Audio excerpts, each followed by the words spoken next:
Hello everyone, this is East Dragon, and welcome back to another episode of Fire Emblem Heroes. Fortunately for us, we were able to make it back to Tier 39, and once again we're in a hurry, so let's get started. And here we are. This season I decided it's a win season. Let's go ahead and try chucking Legendary Veronica on defense to see how she does. Obviously, we're not putting too much investment into her. I decided to try using drawback here. Probably not the greatest strategy, but it was a strategy to say the least.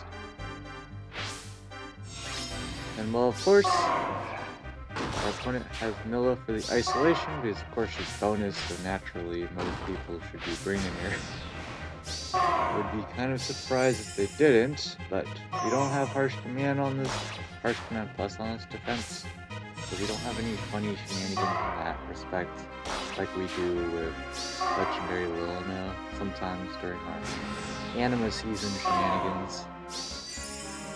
Here our opponent can just safely keep hitting end turn here. Of course, if we didn't have an assist skill on Veronica, Legendary Veronica, then we wouldn't necessarily have this kind of a problem where we just have infinite drawback loops, but here we are. We have hit the isolation though, so unfortunately for our opponent here, they overestimated Felix's capabilities, and that's a rip. Offense this week was honestly pretty fun. Of course, it's fun in the respect that we were actually able to win a lot of matches, but we definitely made so many mistakes this week. Most of the mistakes ended up costing us 1 unit, couple matches. I think there was a couple, 2 matches where we lost 2 units or something. But overall, not too bad. Can't complain. Our opponent here decides to be quite interesting with their approach against Legendary Veronica. So clearly that's not going to end well for them. And Enclosure proccing on the second hit is super nice. The problem is she has no text against guard, so that's definitely a problem for her. But so many meme shenanigans went down on offense this week. There was a matchup against, basically the entire match was, could we beat Lucia? Because of course we all know Lucia's capabilities, especially in Ether raids with the stat inflation, particularly to her HP, makes her potential damage reduction that much stronger. So fortunately, because Milla was bonus, Milla actually was able to tank 2 rounds of attacks from Lucia, so we could chip her down with Milla to take her out, because she had no sources of healing, because we used all of her allies and left her the last unit alive. But the main reason we were able to win the match in the way we did, Deathless, was they're running Phantom Speed Seal. They were running, I think they were running Distant Pressure with Close Call 4. What was her C slot? I don't even remember. Clearly it was not significant enough, but the seal was Phantom Speed, and if that was any reasonable attack speed boosting seal, we would not have been able to do what we did, because you guessed it, we had Nino hit end turn in your face and not get doubled by 1 point of speed, I think. Not even close.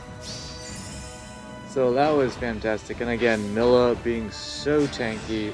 Lucia, of course, her only damage output against Milla is her dealt damage from Queen's Blade. So we're able to cheese that way, which is pretty fantastic. But there was some other ridiculous matches this season. There was funny enough, I think, I could be wrong, but I believe the first and last matches of the season were against the same person. We're just using a random matchmaker, so that's unfortunate. from whichever perspective you want to take it from. First time around, we goofballed by forgetting Healing Tower existed, so I had assumed that Emblem was going to stay at 1 HP, and then I could just leave a bunch of my units in range because she couldn't one-shot any of our units, and then we could just kill and counter. So basically, I was forcing her into attacking air or peony. Unfortunately, Healing Tower healed her back up to full HP, and let's just say her entire weapon procs when she's above 25% HP versus 1 HP. So yeah, it didn't go well. 10 out of 10. That's unfortunate. Second time around though, we did something slightly different. We were able to clean up easily. It was a team with Duo F from Brave Selef, Triandra, it's not Summer, Duoland? Harmonized Land? I forget which. the red taupe tablet. I don't remember. And then of course Emblem, and I'm forgetting someone, aren't I?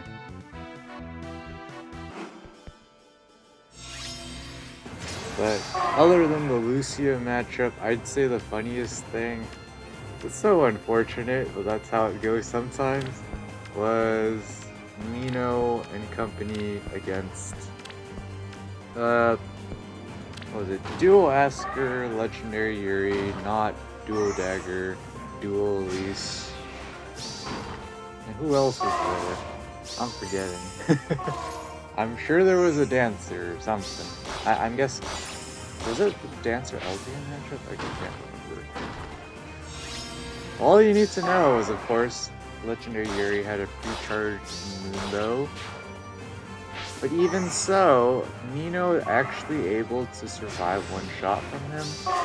She would not be able to one shot him on the counter. Yeah, because of his damage reduction with the HP inflation. Unfortunately, so we had to go for the one shot, which we were able to threaten thanks to Bolt Tower, which was nice.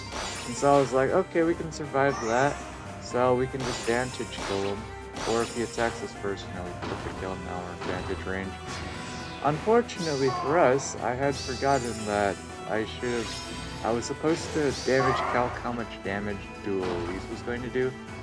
I was just under the assumption that her only damage output was going to be from Poetic Justice. I was like, okay, it'll be enough to get us into Vantage range, and you guessed it, we took 1 damage too little to get into Vantage range. So that's a rip, we just got nuked by Legendary Yuri, but we were still able to clean up the match afterwards. It feels bad, man. Just 1 more damage off the Vantage. I don't know how far off we were on our attack stat to getting another point of damage off per Duo Elise off of whatchamacallit, off of Poetic Justice, but that, what you gonna do? Legendary Yuri definitely annoying for us just because, especially with Seal Speed 4, he's ridiculously fast against the game. We can match up against his speed on occasion, but yeah. The Duo Elise had odd recovery, so he also wasn't, we couldn't like debuff his attack or whatever, so there's that, but attack speed Hexblade of course did absolutely nothing because we have engineered our Nino. We haven't engineered our Nino enough so that we can casually cheese our way to victory with, whatchamacallit, we can casually cheese our way to victory by having her defense be greater than her res during combat. I think we're almost there, but not quite. I could be wrong about that, but unfortunately for our opponent Healing Tower beamed them over as well. It was bad. Yeah, now that we have close reversal and joint drive defense on Nino, She's able to tank more stuff, a lot more stuff. It's pretty funny. Unfortunately, Clark's reversal is only enemy phase defense. We can't initiate into some units like we would like, but that's how it goes sometimes. Here, our opponent combining exposure with a brave weapon user, which is a pretty solid plan. You know, it's 23 damage. Unfortunately, our opponent didn't do their daily damage calc. Legendary Julia managed to cheese by surviving at 1 HP, which is unfortunate because otherwise they would have, of course, left our entire team. But that's why you always gotta run your daily damage calcs.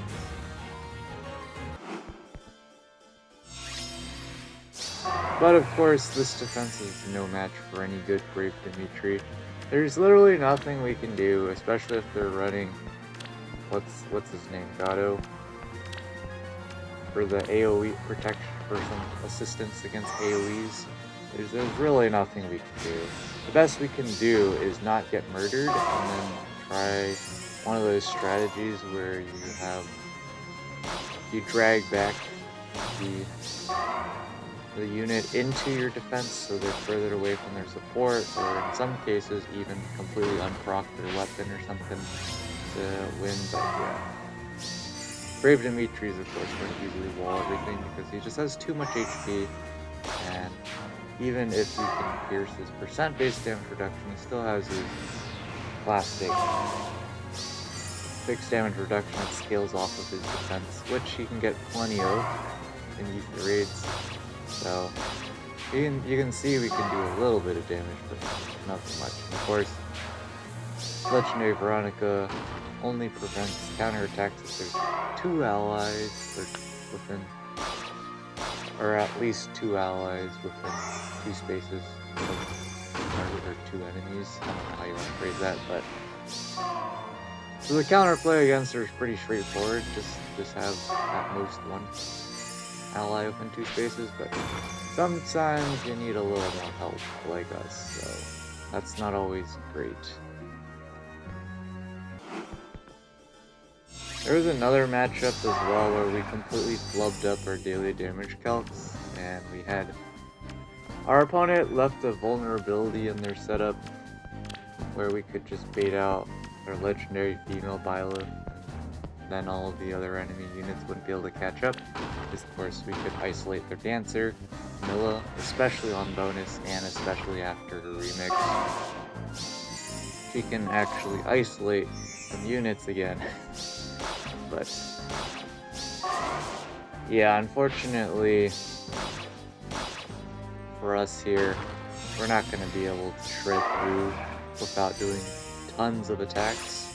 And, well, at least it took 3 attacks to take her out. That's cool and all. What was I talking about? I forget. 10 out of 10. This is pretty great. Well, at least Bramamon chipped some damage. And finally, we finally pick up the kill. We only took 20 billion attacks, but Bramamon for the win. Yeah. I completely forgot what I wanted to talk about. It was probably something to do with another offense match. I'll remember it eventually. In the meantime, our opponent can just keep hitting end turn and calling it a day. But they're a bit too greedy with the end turn shenanigans and ended up dropping a unit.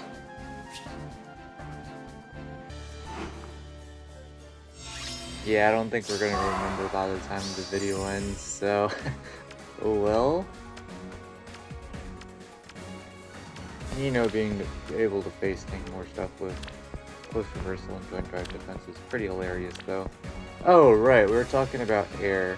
So Air, unfortunately, because I missed the kill on their legendary female Byla by, I believe, 1 attack. So she was sitting at 1 HP, and fortunately, I was able to bail myself out with the shenanigans, but we definitely did not have the greatest time dealing with the... I'm forgetting something. We were able to deal with the rest of all of the enemy units pretty much on one turn, because Milla, on bonus, is so tanky that she could face tank an attack from Legendary Julia, and she was fast enough to avoid the double. Because of course Milla has her effect to prevent follow-up attacks, on herself. And of course, Legendary Julia has a guaranteed follow-up attack and Light and Dark too, so you can't use visible skills up to speed to outspeed. So she was able to casually have enough speed to avoid the double, and she was tanky enough to survive a hit, but that's probably, you know, because she also has the effect of where she neutralizes the foe's attack field buffs. And that particular Legendary Julia was running bonus doubler too, so 10 out of 10. But overall, of course, our defense did about what we would expect. Some wins, but losses where they mattered. And what you gonna do? Doesn't matter. Probably, I would hope this is top 1k. I'd be kind of sad if it wasn't, but again, not the end of the world. Top 1k is not too different than top 3k, unless you consistently hit top 1k every week. Then the 10 Divine Codes Part 4 thing adds up across, especially the whole year of Ether Raids. With 52 seasons, you know, that's 520 more Divine Codes if of course, the full year goes through before they change to the next set of codes. Resonant Battle is pretty straightforward. Of course, we got Kanto, we got Nuking Power, we got a duo skill for an extra action. Doesn't matter, of course, we're going back down to Interval 18, so be it. Arena, we went a little too ham because it was version 5 bonus, and of course, we have Legendary Sigurd at plus 10, so easily scoring a ceiling of 770.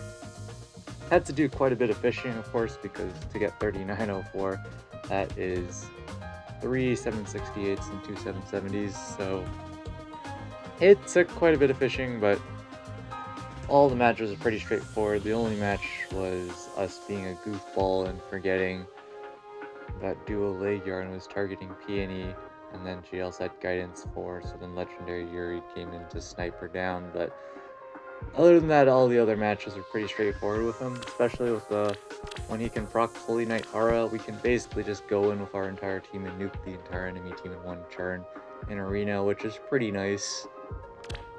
Defense, I'm not entirely sure what happened here. There was a point where we just apparently didn't have a bonus unit, but we never changed our defense team, so I don't know what that was about. Probably a glitch of sorts, but I'm not gonna complain. We got at least one of our 600 plus defense score wins, so that's cool. Next season, I believe it's Tharja bonus. I don't know if we're going to be able to stay with Tharja, even if we abuse blessings. We'll see. It's water and earth season, I believe, so there's that. Green Assault's pretty straightforward, of course, because it's earth season, so pretty comfortable because it was a win Legendary Hero bonus in Yuri this season, so not a lot of Legendary Male Robin spammed out with Duo Asters, ruining your hopes and dreams. But we're gonna probably see that next season because it's Water Earth, so rip to us there. But anyways, we'll be back when the results drop in.